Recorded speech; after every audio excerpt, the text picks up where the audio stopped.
నిజంగా ఎవరైనా విజయవాడ వరద బాధితుల్లో మాకు ఈ డబ్బులు రాలేదు అని చెప్పి ఈ రోజుకి కూడా కలెక్టర్ ఆఫీస్ కి గనక ఇస్తే అది జెన్యూన్ అయితే డెఫినెట్ గా ఇవ్వడానికి మేము ఆ ప్రభుత్వం సిద్ధంగా ఉంది. ఇంకో విషయం అధ్యక్ష, ఒక విషయం చెప్పాలి అధ్యక్ష, మాకు అన్ని విరాళాలు వచ్చినాయి అధ్యక్ష. విషయం ఏంటంటే తమ్ముడు ఇంకా అవ్వలేదు, ఇంక నేను ఒకటే చెప్తున్నాను అధ్యక్ష, ఈ విరాళాలు కూడా అధ్యక్ష నిజంగా కొన్ని సందర్భాల్లో కష్టం వచ్చినప్పుడు ప్రజలు ఎలా స్పందిస్తారు, ఒక విజనరీ నాయకుడు నాయకత్వంలో ఈ రాష్ట్రం ఉండేటప్పుడు ఎలా స్పందిస్తారని చెప్పడానికి మొన్న బుడమేరు వరదల సహాయం ఎలా అయితే వచ్చిందో అదే ఒక ప్రత్యక్ష ఉదాహరణ అధ్యక్ష.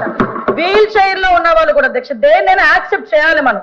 కొన్ని సందర్భాల్లో ప్రతిదీ రాజకీయ కోణంలో చూడాలనుకుంటే విమర్శించే ధోరణిలో వెళ్తాం. కానీ ఈ రోజు చూస్తే అధ్యక్ష కిడ్నీ బ్యాంకులు బయటకు తీసుకొచ్చి చిన్న పిల్లలు దాచుకున్న డబ్బులు కూడా బయటకు తీసుకొచ్చి బుడమేరు వరద బాధితులకి ఇచ్చిన సందర్భాలు కూడా చాలా ఉన్నాయి అధ్యక్ష. అదే కాకుండా అధ్యక్ష వీల్ చైర్ లో ఉన్న ముసలి వాళ్ళు కూడా వాళ్ళ పెన్షన్ డబ్బులు దాచుకున్న పెన్షన్ డబ్బులు కూడా తీసుకొచ్చి వరద సహాయానికి తీసుకొచ్చి ఇచ్చారు అధ్యక్ష. అటువంటి సందర్భంలో అధ్యక్ష నాకైతే ఒకటి, జగన్మోహన్ రెడ్డి గారు బుడమేరు వరద బాధితులకి ₹1 కోటి అనౌన్స్ చేశారు కానీ ఆ చెక్ అయితే మాకెవరికి రాలేదు, మా విపత్తుల శాఖ అయితే రాలేదు అధ్యక్ష, గవర్నమెంట్ కి అయితే రాలేదు అధ్యక్ష. ఆ సంగతి కూడా కొంచెం తెలుసుకుంటే మంచిది అధ్యక్ష.